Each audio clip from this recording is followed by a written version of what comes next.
Hello, magandang umaga po sa inyong lahat mga dads, mga bay. Ito po si DatuManligas. Welcome po sa DatuManligasTV. At paki-subscribe na lang po ng aking YouTube channel. Paki-hit na lang din po ng notification bell para updated kayo sa gagawin kong mga video. So ngayon guys, kakauwi ko lang dito sa lugar po namin sa MINSAPINIT, GINGOOG City. Ito po yung bahay ko. Ayan po, nasa bandang likuran ko sa may puno po ng bayabas.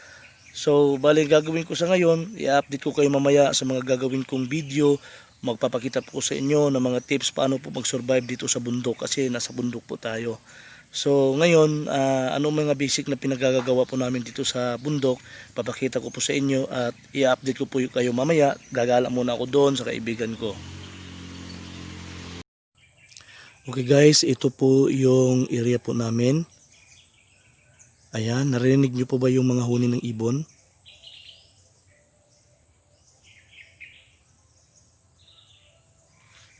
Dito po ako nakatira.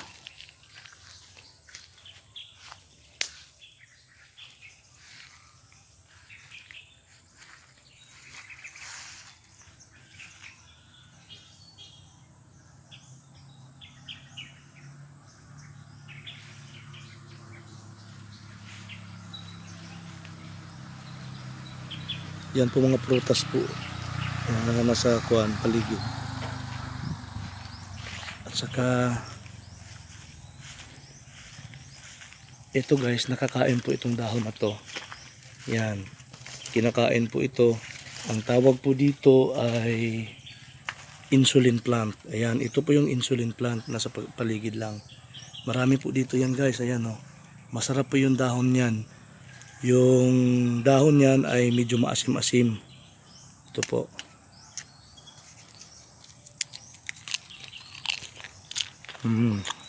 Sarap po siya.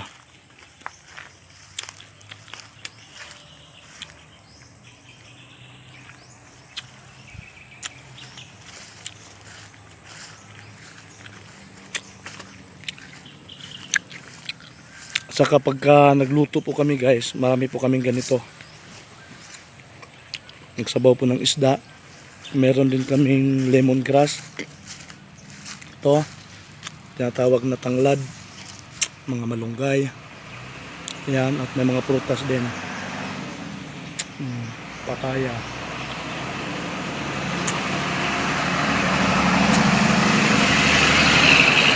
Yan, yun na po yung kumuha ng produkto namin. Saging.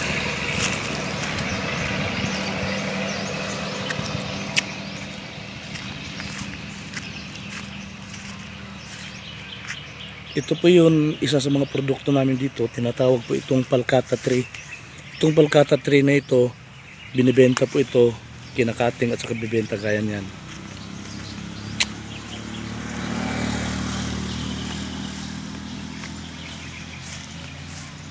Yan, tumutubo lang po dito yan guys, yung mga usong-usong tanim ngayon. Ayan o, ang dami o. Kung gusto niyo pumunta dito, kumuha lang kayo dyan o.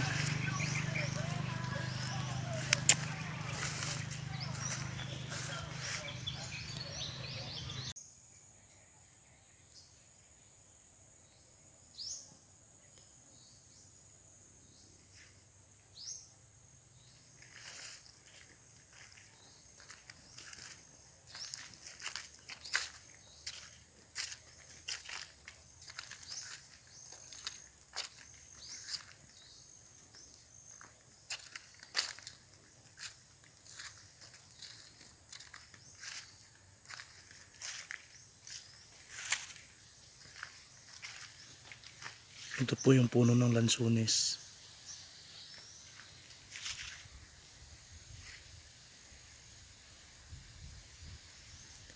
Ito po yung niyog. Lansunis.